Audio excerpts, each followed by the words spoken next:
Hola, hola, mi nombre es Bexabeth Hernández y soy estudiante de comunicación del cuarto semestre. El día de hoy les voy a contar mi experiencia y el paso a paso para realizar una entrevista. Lo primero que hice fue conocer qué es una entrevista, que es ese diálogo entre dos personas para conocer sobre un tema o conocer sobre esa persona en específico, porque hay muchos tipos de entrevistas, como lo son la de personalidad, la de información, la de semblanza. En este caso yo escogí la de personalidad. Seguidamente lo que hice fue ver qué tema me había asignado la profesora a mí y fue la migración venezolana. Pensé en quién podía entrevistar y elegí a Alexis Javier Hernández, un joven ingeniero venezolano inmigrante en Perú. Luego de esto me documenté del tema, viendo la propia realidad que hoy vivimos y también le pedí al entrevistado que me enviara una biografía sobre él para conocer más profundo sobre él y saber qué podría preguntar. Aunado a esto, también hablé con varios de sus familiares que me contaron anécdotas de su infancia, de su juventud y tuve algo mucho más completo sobre él. Me dediqué luego a ver qué preguntas podría, cuál sería el cuestionario que hablaría, pensé en experiencia, que me contara su experiencia, más cosas sobre él que no me dijo en la biografía y ese tipo de cosas y concluí con 5 preguntas, que fue: ¿cuáles fueron las razones fundamentales que te llevaron a emigrar? ¿Qué expectativas tenías de tu nuevo rumbo? ¿Cuál fue la primera experiencia en llegar a un territorio totalmente desconocido?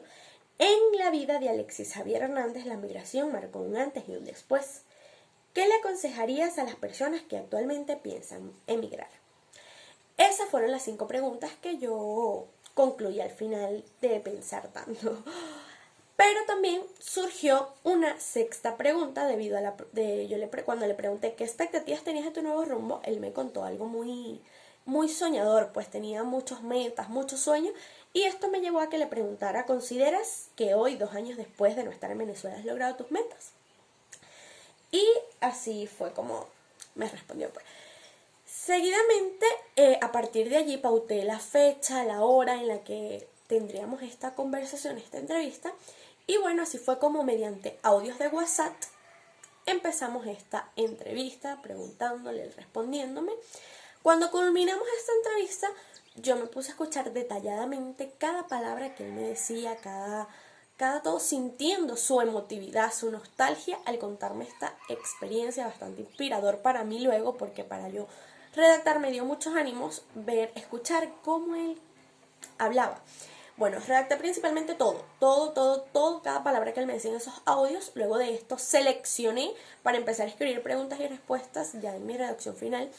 Seleccioné las partes más, o sea, sus respuestas pero precisas y claras que fueran bastante entendibles, claro, sin cambiarle el sentido, pero de esta manera.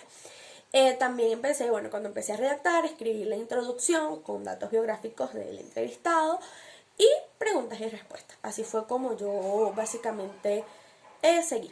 Luego de esto vino la parte de pulir la entrevista. ¿Cómo pulir la entrevista? Leyendo y leyendo varias veces toda la redacción, viendo si estaba gramaticalmente bien escrito, si no había errores ortográficos y si tenía coherencia todo lo que iba diciendo. Le fui añadiendo otras cosas hasta que tuve el resultado final, que fue el que envié. Esa fue toda mi entrevista, de verdad fue una experiencia bastante buena, muy interesante. Yo mostré la entrevista a muchas personas y me decían que fue una entrevista muy interesante y muy inspiradora para muchas personas, ya que el título de la entrevista fue los ideales de un ingeniero soñador, es decir, que era una persona muy soñadora que quería ir a cumplir sus metas en otro país, ya que aquí no podía debido a la situación, que es lo que le pasa a millones de venezolanos, porque como dije, este tema fue muy interesante porque es una realidad que todos vemos diariamente, que todos vemos cómo esta situación nos ha llevado a que tantos venezolanos migren a otro país para buscar un mejor futuro, y esto fue lo que hizo este joven, y fue una entrevista que resultó motivadora, inspiradora para todas estas personas. De verdad que, bueno, me sentí muy a gusto conociendo este tema, esta persona, cómo me hablaba. Y, bueno, eso fue todo. Muchísimas gracias.